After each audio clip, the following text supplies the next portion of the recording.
Assalamualaikum warahmatullahi wabarakatuh. Perkenalkan, nama saya Maulidatul Jannah, NPM 20150180. Di sini saya akan memaparkan materi tentang konsep berkelanjutan. Langsung saja kita masuk ke pembahasan yang pertama, yaitu konsep berkelanjutan. Pengertian konsep berkelanjutan. Berkelanjutan memiliki arti dalam kelas verba atau kata kerja, sehingga berkelanjutan dapat menyatakan suatu tindakan, keberadaan, pengalaman, berlangsung terus-menerus dan berkesinambungan. Memang diakui bahwa konsep berkelanjutan merupakan konsep yang sederhana namun kompleks, sehingga pengertian berkelanjutan pun sangat multidimensi dan mungkin terprensi. Menurut Hill, konsep berkelanjutan ini paling tidak mengandung dua dimensi. Pertama adalah dimensi waktu, karena berkelanjutan tidak lain menyangkut apa yang akan terjadi di masa mendatang. Kedua adalah dimensi interaksi antara sistem ekonomi dan sistem sumber daya alam dan lingkungan. Fezzi melihat aspek berkelanjutan dari sisi yang berbeda. Dia melihat bahwa berkelanjutan memiliki pengertian statik dan dinamik. Keberlanjutan statik diartikan sebagai pemanfaatan sumber daya alam terbarukan dengan laju teknologi yang konstan. Sementara keberlanjutan dinamik diartikan sebagai pemanfaatan sumber daya yang tidak terbarukan dengan tingkat teknologi yang terus berubah. Nah, yang kedua, pembangunan berkelanjutan. Pengertian pembangunan berkelanjutan adalah pembangunan yang memenuhi kebutuhan yang sekarang tanpa harus mengurangi kemampuannya dalam memenuhi kebutuhan generasi yang akan datang. Nah, definisi pembangunan berkesinambungan atau pembangunan berkelanjutan adalah pembangunan yang berorientasi pada pemenuhan kebutuhan manusia melalui pemanfaatan sumber daya alam dengan bijak, efisien, dan memperhatikan pemanfaatannya baik untuk generasi sekarang maupun generasi masa depan.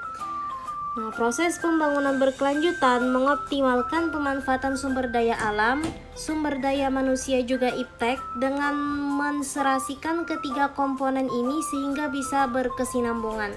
Nah, jadi intinya pembangunan berkelanjutan ini untuk memenuhi kebutuhan generasi yang akan datang, atau intinya harus berlanjut terus, kada berakhir atau kada habis. Nah, yang selanjutnya konsep pembangunan berkelanjutan. Konsep dari pembangunan berkelanjutan dibahas pada konversi tingkat tinggi atau KTT Bumi pada tahun 1992 menghasilkan dua gagasan penting dari konsepnya, yaitu yang pertama, gagasan kebutuhan yang mengedepankan kesejahteraan dan kebutuhan atas kaum miskin.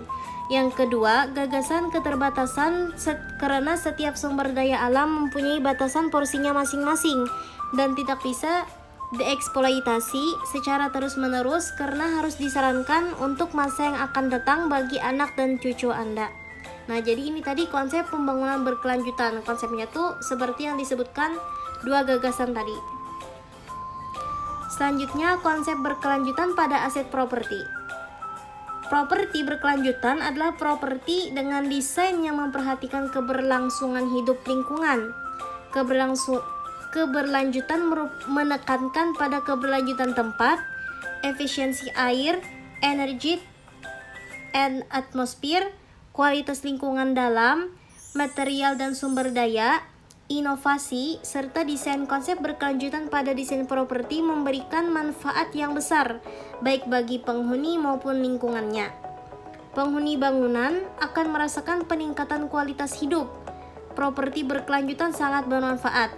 Pemilik properti akan mendapatkan penghematan daya selama lifecycle pembangunan serta biaya pemeliharaannya.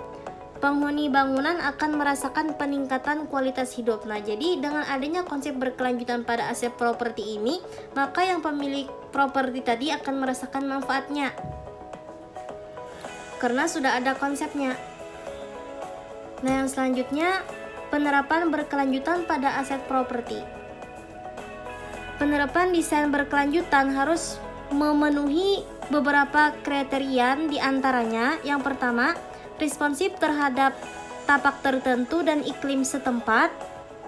memberikan lingkungan internal yang sehat dan nyaman, memiliki kebutuhan energi yang rendah di mana biaya operasional rendah, membangun energi yang rendah, menggunakan material berkelanjutan dan tahan lama, mudah beradaptasi, dan yang terakhir fleksibel dan desain tahan lama. Nah, itu tadi penerapan berkelanjutan pada aset properti. Apa-apa yang harus diperhatikan pada penerapan berkelanjutan pada aset properti. Nah, mungkin itu saja yang dapat saya sampaikan tentang konsep berkelanjutan. Wassalamualaikum warahmatullahi wabarakatuh.